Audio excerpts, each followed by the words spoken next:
So when did you get electricity in your house? Were you one of the early Well, birds? I've always, I don't ever remember not having electricity. Okay.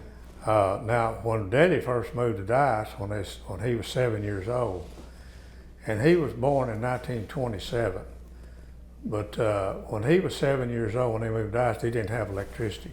And I don't know how many years it was before they had electricity, to be honest with you, but we always had indoor plumbing and electricity in the house. I never lived in a house that didn't have it.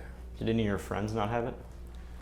Uh, you know, I think everyone by that time Really? had electricity, Okay. even the ones out in the country. Now, I'd say all of them didn't have indoor plumbing. You know, indoor, they had a toilet out back. All of them didn't have I know all of them didn't have a bathroom and inside bathroom, but everybody had electricity by that time, you know. Did you attend a church in Dice? Yeah, I was raised in the Church of Christ. My parents and their parents go way back, and I was, of course, Dice always had a Church of Christ, and we were raised in Church of Christ all the time I was growing up. As a kid, we didn't have a lot of activities. You know, they didn't. I remember the only activity I remember was when they had special days like singing and dinner on the ground, they called it, or where everybody, you know, it's kind of like a potluck thing, or all the ladies would cook a dish and bring it to church, and they'd spread big tables out. But there wasn't any. We never got on a bus or anything and went anywhere with a church group or anything like that. They did have a camp, a summer camp that we'd go to, Camp Wildwood they call it. It's over by Searcy. That was a summer kind of a deal that we'd go to sometimes, but there wasn't any activities where they loaded kids in a van or a bus and went to going anywhere. You know, we just pretty much go to church and go to Sunday school, and that's about it. How did you celebrate religious holidays like Easter? You mean like Christmas and Thanksgiving? Yeah, yeah. Well, you know, we had Christmas tree and we opened Christmas presents, and Thanksgiving we'd have turkey and dressing, and you know, it was all about family pretty much. Okay. You know, that's when, of course, Daddy being in the school business, he'd be off Thanksgiving and Christmas some, and we had other relatives that had moved away from Dice, and we'd go visit them, or they'd come visit us, and Mother didn't work all the time I was growing up, and she was always at home, and when Daddy got some time off, we'd go to, my mother had a sister at West Helena, we'd go down there. Daddy had a brother in Little Rock, Jacksonville area, and my grandmother, of course, my grandparents lived here. I mean, I remember my granddaddy died in 1959, and I was 10 years old, and he had a little shoe shop right over here, part of this square that he ran. It had a couple of gas pumps out in front of it, and they lived in half of it, and then he had a shoe shop in the other half, and that was my grandmother and granddaddy, and one aunt and one uncle lived there. The rest of them, I was talking about my daddy's parents. The rest of them had already gone, but my granddaddy Cox had a little shoe shop. In fact, if you've ever seen the movie I Walk the Line with Johnny Cash, Johnny Cash had a brother that got killed in a saw accident.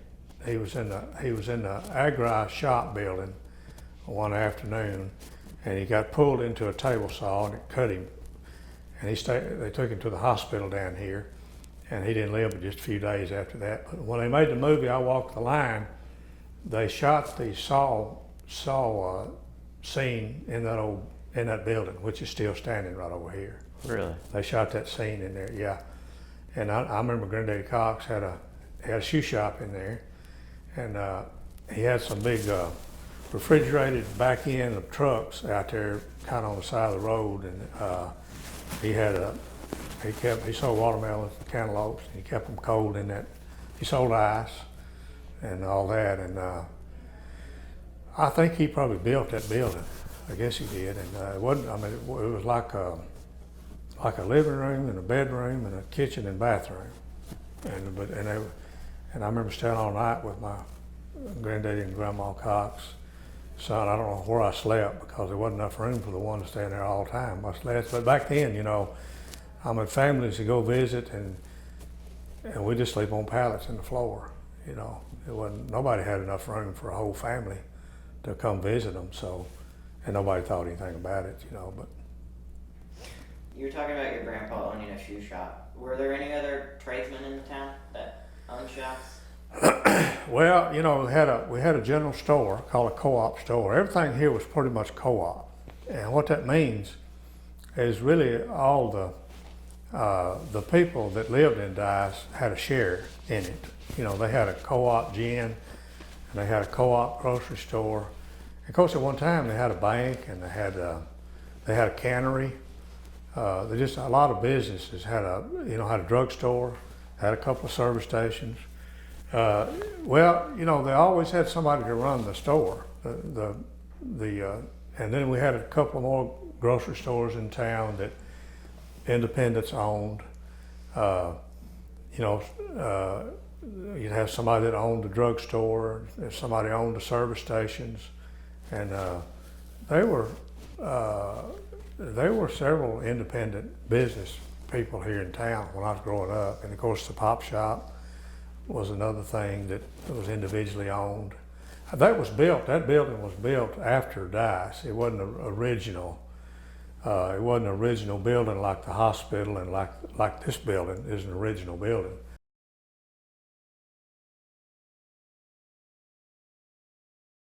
You know, we had a bicentennial here in 1976, and I was on the city council then. My name's on the monument out there out in the square, in the circle. Really? I was on the city council, and I was also on the bicentennial committee, so that was a big deal that I remember. And that was after I came back. I guess I came back here in '72 and started teaching it at Rivercrest and Dyess Junior High School. What was it like being on the city council? Well, it was pretty good. We got, you know, you don't ever have enough money to do anything much, but we had a good mayor. His name was Charlie Smith. There was five on the city council maybe. And, you know, we got a volunteer fire department started while I was here. Got the streets fixed, waterworks, you know, put in a new sewer system. A lot of those, and then after I left, they finally got rural water, which that's why there's a second water tank out here. They ran water out in the country. It was pretty good back then. We made some improvements and made the little town look better, and when they incorporated, my daddy was here. He was a recorder, I think, when they incorporated Dyess and made it into a town. Daddy was a secretary recorder or something back during that time. And our first mayor here, Fred Dallas, was the first mayor. And then, of course, they incorporated because they could get some turnback money from the state that would help with infrastructure, you know, streets and water and sewer and those kinds of things. But it was, I don't know what, I guess they still do have a mayor and city council now, but that was in the 70s, I guess. And they was all of us were fairly young guys, you know, back then, energetic, and wanting to do good, and, you know, contacting people like our representatives and trying to get grants, you know, to make our town better. And it was a good time. I was on the city council 7 years, I think.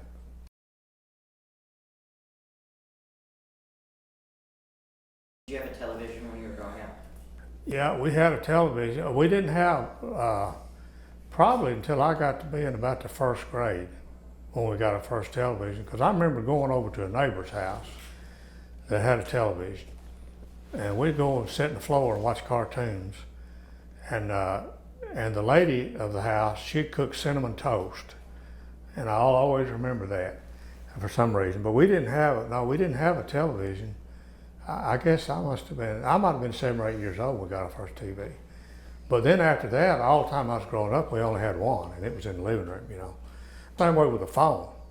We only had, I don't think I remember not having a phone, but when you had one, it was all party lines out here at Dyess. I don't know whether you know what a party line is or not. They'll put several people on the same line. So if you hear and the way you would know the call was for you is how many times it rung, the phone.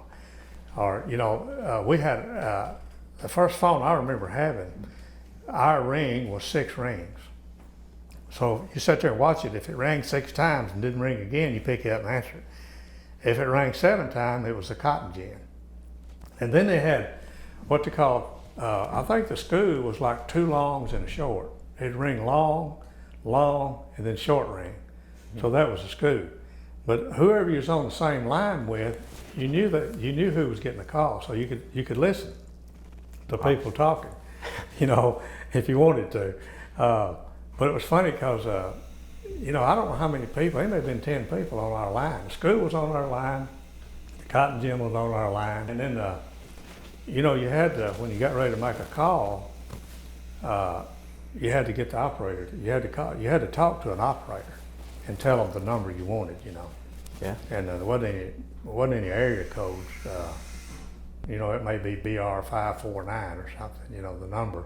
But there wasn't any area codes that I remember. But of course, everything was long distance. We had E. Ritter Phone Company, and it was out of Marktree.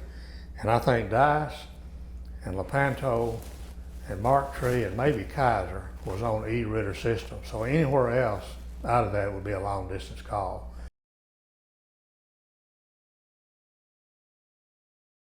Well, it was really a good place to grow up, and you won't run into anybody from Dice that won't say that. And it was you know, President Roosevelt. This was part of the New Deal, and I guess he had 2 goals in mind because, you know, my grandparents living in the hills of Arkansas, and you can't make a living farming in the hills because the ground's too poor, and so it gave them a chance, and also it put thousands of people to work here at Dice, building Dice. You know, they had to build roads and bridges and stores and this building and schoolhouses, and you know, they built all these things. And when I was growing up as a kid, I'd run into people all over Arkansas. You tell them where you're from, and they said, "I used to work out there. I helped build that. I helped build those houses or something." You know, so you know, people back during the Depression, they didn't have jobs. They couldn't get a job, and then they couldn't make a living because, you know, and that's why they. But you know, these people were screened before they let them move here. You couldn't just decide to move to Dice. Yeah. You had to fill out an application, and you had to, and they did background checks on you. You had to. They probably really they wanted big families because you had more people to work, and you had to have a good work ethic. You know, you had to be a good person before they'd let you live here.